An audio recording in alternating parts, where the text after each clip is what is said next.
गुरु महाराज के चरणों में मेरा कोटि कोटि सादर जय गुरुदेव। सभी सत्संगी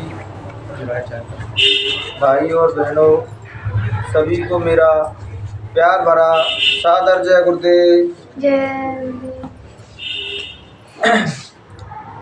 इस मकर संक्रांति के शुभ अवसर पर संत महापुरुष कहते हैं कि सभी त्यौहार हमारे जो बाहर हैं, ये तो ये है कि हम लोग जब कुछ ऐसा त्यौहार नहीं मनाएंगे तो उदास हो जाएंगे, कुछ ना कुछ मनोरंजन भी चाहिए। वैसे सारे ही त्यौहार संत महात्माओं ने अंतर के बताए हैं, बाहर के कुछ नहीं बताए हैं। लेकिन जो त्यौहार हमने इसलिए मनाने लगे जिससे हम उदास ना हो, बेचैन ना हो, कि थोड़ा कुछ ना कुछ घर परिवार में होते रहते हैं, तो जिससे हमारा थोड़ा हंसी मजाक हो जाते हैं, थोड़ा मनोरंजन हो जाता है। ये बाकी तो सभी साधना पद्धति गुरु महाराज ने ये सभी संतों ने अंदर की बताई है। कलयुग में आदमी का मन गंदा, चित्त गंदा, जो क्रियाकलाप कर रहा है वो गंदे, उसका पूरा जीवन ही गलत चीजें देख देख के पूरा गलत वातावरण में वो रह रहा है, और वैसा ही उसने जीवन बना लिया है। और जब कोई उस कचड़े से, उस गंदगी से उसको कोई निकालने कोई संत महापुरुष आते हैं, कोई सदगुरु आते हैं, तो उनमें वो इतना तल्लीन हो जाता है गलत कामों में, गलत क्रियाकलापों में, तो निकलना ही नहीं चाहता। उनमें ही जो कहता मैं तो इनमें ही खुश हूँ। हमें 60 साल तक गुरु महाराज ने सत्संग सुनाया, क्या हम लोग एक भी तैयार हो पाए साधना करके, भजन करके एक भी तैयार हो पाए? नहीं हो पाए, और आज भी नहीं हो रहे हम तैयार। जब हमसे सभी समस्याओं का समाधान है तो तुम्हारे अंतर में ही है, क्योंकि वास्तविकता में तो बुद्ध कहते हैं ना समस्या है ना कुछ खुशी है, कुछ है ही नहीं है। तो तुम्हारी मन की कल्पना है कि वो बाहर समस्या है, दुख है, खुशी है, क्योंकि तुमने ही तो मान लिया दुखी है और खुशी है। जब तुम अंतर में जाओगे तो जीवात्मा तो बिल्कुल अकेली खड़ी है, बिल्कुल बैराग खड़ी है, उसके संग कोई आसपास कोई नहीं खड़ा है। लेकिन तुम यहाँ धरती पे आए, तुम गृहस्थ आश्रम न गए, बीवी बच्चे हुए, परिवार आगे बढ़ा, तो तुमने ऐसा मोह बना दिया जिस प्रकार मकड़ी जाल बुनती है और वो अपने ही जाल बुने हुए में वो बुन बुन के खुद ही मर जाती है। ऐसे ही हमने अपने मन की कल्पना से संसार को बनाया, और संसार में हम ऐसे लिप्त हो चुके हैं कि संसार से हम निकलना ही नहीं चाहते। अब जो बताओ, एक न एक दिन तो मृत्यु होगी और संसार को छोड़ के हमें जाना पड़ेगा, लेकिन उसके लिए तैयारी हम कोई नहीं करते। सारी तैयारी हमारे यहाँ से ही होती है कि जहाँ व्यवस्थित कैसे रह पाएँ, सुख से यहाँ कैसे रह पाएँ। और यहाँ कोई सुखी नहीं है, चाहे राजा हो या भिखारी हो, कोई यहाँ सुखी नहीं है। लेकिन अपन ने दूर से देखेगा कि पैसा वाला आदमी, बड़ा आदमी जो सुखी है, नहीं, उसकी हालत अपन से भी वही की थी। यहाँ खुशी वही है जिसने अंतर में कुछ पा लिया है। वो कहते नहीं है कि धनवान के पास सब कुछ होने के बाद भी वो दुखी है, और फकीरों के पास कुछ नहीं है तब भी वो खुश है, क्योंकि सुख और दुख तो एक अंतर का भाव है। किसी का बच्चा मर गया तो रो रहा है, मेरा बेटा मर गया, बेटा मर गया, और संत ज्ञान की दृष्टि से देख रहा है, वो कह रहा है ये कौन है बेटा, कौन बेटी, कौन पत्नी, कौन बच्चे हैं। यहाँ तो सब कर्मों के आधार पर सब बना दिए हमारे रिश्ते, और कर्मों का लेन देन पूरा हो जाता है तो चढ़ा जाता है मैं छोड़ी। जब हमारे सबरे रिश्ते बने हुए हैं सब कर्मों के आधार पर बने हुए हैं, लेकिन कर्मों के गलत को हम लोग जानते नहीं, इसलिए तो रोते हैं। अब कोई बूढ़ा भी मर जाए तब भी रो रहा है, जवान मर जाए तब भी रो रहे हैं, क्योंकि हम उसको समझ नहीं पा रहे कि जीवात्मा एक आई है जहाँ उसका समय निर्धारित हो गया, अब वो जाएगी। लेकिन जो मरने से पहले जो मरने की कला सीख जाता है, अपनी जीवात्मा को जगा लेता है। गुरु महाराज से पूछा कि होशियार कौन है, तो गुरु महाराज ने कि होशियार वही है जो मरने से पहले मरने की कला सीख जाए, वो फिर कभी नहीं मरता। तो उन्होंने कि नादान कौन है, कि नादान वही है कि सदगुरु उसको समझा रहे हैं और वो समझने के लिए तैयार नहीं है, वो नादान, वो अपने मन के हिसाब से चल रहा है। कहते हैं दो लोग रहते हैं, एक तो मनमुखी, एक गुरुमुखी। गुरुमुखी उस आधार पर चलता है जैसे गुरु उसके संदेश भेजते हैं, जो कहते हैं उससे वो वही आधार पर चलता है, वो बता देते हैं जे रास्ता तो उसी रास्ता पर चलेगा। मनमुखी उसका सिद्धांत ये है तो सत्संग सुनने जाएगा, आश्रमों पर जाएगा, लेकिन करेगा वो अपने मन की। और फिर गुरु महाराज, हम दोस्त हैं, गुरु महाराज हम तुम्हारे यहाँ आ रहे हैं, हमारा कोई कष्ट ही दूर नहीं हो रहा, हमारी मुसीबत ही दूर नहीं हो रही। तो गुरु महाराज की गलती नहीं है। खराब समय में गुरु महाराज ने स्पष्ट कह दी है कि तुम सोचो कि मैं बचा नहीं आऊंगा, तो गुरु महाराज ने भी बुरे समय में तुम्हारा भजन ही तुम्हें बचाएगा। आज आप देख लो पूरे विश्व में उथल पुथल मची हुई है, करोड़ों आदमी मर रहा है, युद्ध में मर रहा हो, जब बीमारियों से मर रहा हो, जंगलों में आग लग रही है, इतनी आपदा मची हुई है। और इसके गुरु महाराज बहुत पहले ही संकेत दे गए, लेकिन टीवी न्यूज वालों ने, मीडिया वालों ने इसलिए नहीं बताया उनको, जनता ब्रेड के पीछे भागने लगती। जनता तो मूर्खों के पीछे भागती है, जो मूड रहते हैं उनके पीछे भागती है। जो सही आदमी होगा तो सीधी बात बताएगा, उसकी बात नहीं मानेंगे हम तो उसकी बात मानेंगे जो हमें उलझाते।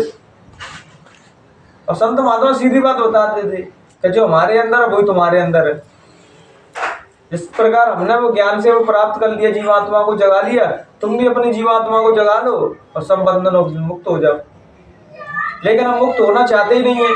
हम संतों को सबों से कहेंगे कि माया ने बांध रखा है, मोह ने बांध रखा है, क्रोध ने बांध रखा है। किसी ने नहीं बांधा, हम लोग स्वयं बंधे हुए हैं। कि माया आपसे कह रही है बताओ, कि मोह कह रहा है बताओ, हम स्वयं बंधे हुए हैं। भजन करेंगे तो सब चीज व्यापेंगी।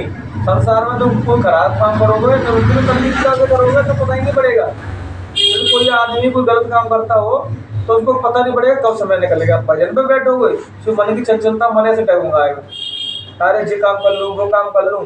मन कोई तो साधना है। जैसे पारौडी में हम लोग गए थे तो मन के ही ऊपर लड़ाई हो रही थी कि मन को मारा जाता है, मन को ऐसा किया जाता है। नहीं, मरेगा कैसे, वो तो अजरा मरा मरेगा ही नहीं। हाँ, मन का एक स्वभाव है कि जैसे गलत मार्ग पर चल रहा है मन, तो जब कोई बुद्ध पुरुष कोई संत सदगुरु मिल जाते हैं तो उसी मन को मोड़ के जो संसार की तरफ गलत मार्गों पर चल रहा है उससे मोड़ के वो सदमार्गों पर चलने लगता है। मरता तो ही है वो, क्या मन तो दिखाई नहीं दे रहा, मारेगा कैसे। कोई वैसी वस्तु है जिसको मार डालेंगे। क्रोध है, काम है, क्रोध है, जो दिखाई नहीं दे रहा है लेकिन है व्यक्ति के अंदर। ऐसे चेतना तो जो है, जब हम ध्यान भजन करते हैं तो चेतना को जान भी सकते हो, देख भी सकते हैं चेतना में। अब तो साइंस भी ये कहता है कि जब व्यक्ति मरने वाला था तो विदेशों में उसको क्या किया, कांच के बॉक्स में बंद कर दिया कि देखते हैं जीवात्मा या आत्मा नाम की कोई चीज होती है कि सब लोग झूठ बोलते हैं। तो कांच फोड़ के वो निकल गई थी जीवात्मा। तो अपने अंदर एक पावर है, इसको जीवात्मा कहते हैं, उसी के द्वारा हम सभी लोग जुड़े हुए हैं। क्या मर गया है तो हमारी देह को रख के कोई हमसे रिश्तेदारी निभाएगा, 2 दिन भी नहीं निभाएगा, कोई 1 घंटे भी नहीं निभाएगा रिश्तेदारी, क्योंकि वो जीवात्मा हमारे अंदर बैठी है। तभी तो सब लोग एक दूसरे से रिश्तेदारी निभा रहे हैं कि जी मेरे मामा, जी मेरे फूफा, जी मेरे मम्मी पापा, जी बहन भांजी, सब रिश्तों को निभा रहा है, क्योंकि चेतना जब तक अंदर बैठी है। मर गए तो भैया जल्दी ले जाओ, भूतनी बन जाए। जो समाज के दोगले नियम है कि सब बोलेंगे राम नाम सत्य है मुर्दे में, और वही आदमी जिंदा होगा तब उसको राम का नाम सुना है तो खाने को दौड़ा है, जी मत नाम सुना, ये तो बुढ़ापे का काम है। भगवान का भजन उन्होंने बुढ़ापे डाल दिया। बुढ़ापे में हमारा शरीर ही संग नहीं देगा, भगवान का भजन हम क्या करेंगे। संत महात्माओं ने जो बताया है कि गृहस्थ आश्रम में रहते हुए सब काम करते हुए 5-10 संत भजन तो 8-8, 9-9 साधना तो संत महात्माओं के लिए बताई गई है कि वो उसी पे ढले तो वो करेंगे 8-9 घंटे भजन। लेकिन गृहस्थ आश्रम का तो यही है कि वो सुबह 1 घंटा भजन करे, शाम को 1 घंटा भजन करे, और आए गए का सत्कार करे, संत महात्माओं को चरणों में बैठे, उनने साधना में जो प्राप्त किया, जो अनुभव आपको बताएंगे वो भी आप साधना में खुद भी अनुभव करें। संत महात्मा जो आप लोगों के पास जाते हो तो अपना अनुभव शेयर करते हैं आपसे, और सही संत होगा वो किसी वेद पुराणों की शास्त्रों की बातें नहीं करेंगे, वो तो मरना होगा। तो मरी हुई चीज को आपको गलत क्या ज्ञान देगी। हाँ, लोगों को समझाने के लिए आप बोल रहे हो, नानक साहब की बातें बोल रहे हो, समझाने के लिए तो कुछ ना कुछ बोलना पड़ेगा तुम्हें, लेकिन वास्तविकता वो ज्ञान नहीं है। ज्ञान तो वही है जो हम व्यक्ति भजन ध्यान में अनुभव करता है, लेकिन उसको हम कह नहीं सकते समाज में, उसको तुम क्या कहोगे।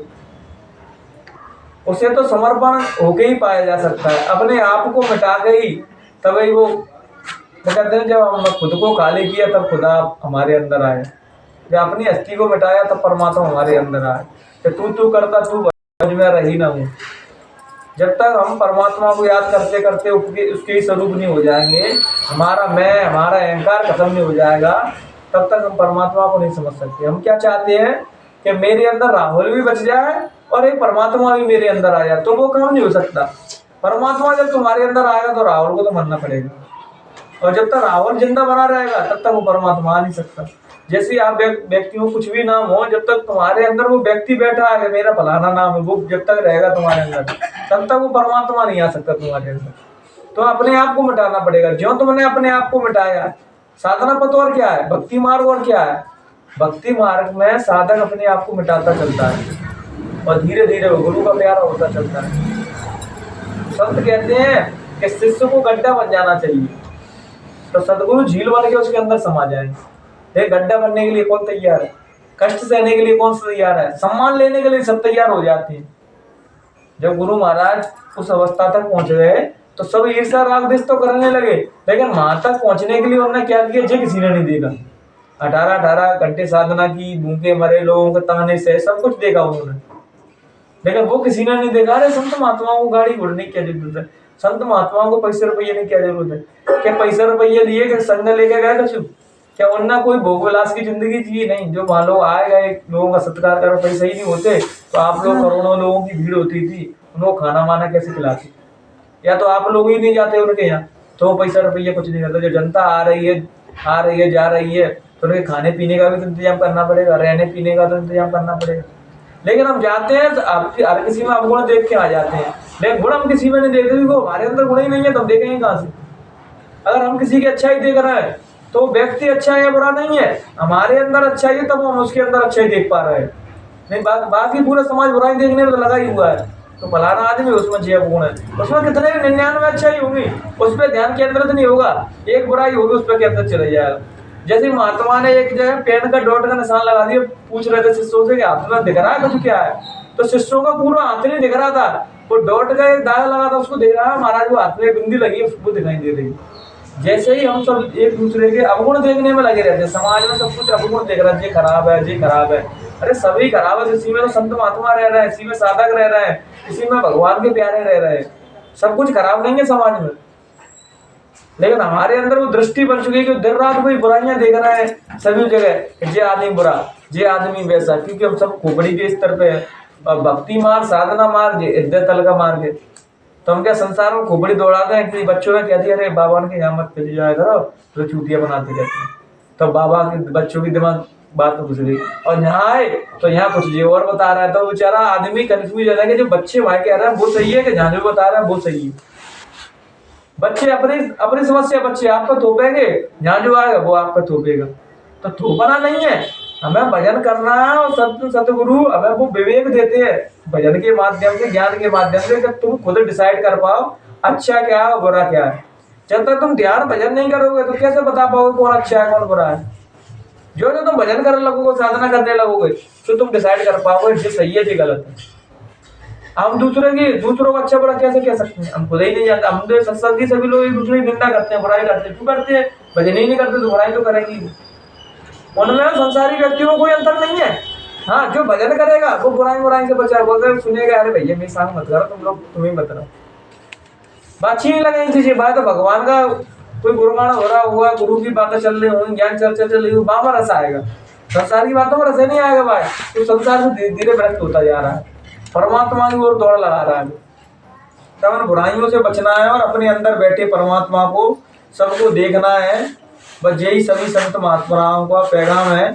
सभी मुसलमान धर्मगुरुओं ने यही कहा है कि अपने बैठे भीतर खुदा को देखें, उस परमात्मा को देखें, और वो किसी में भेदभाव नहीं करता।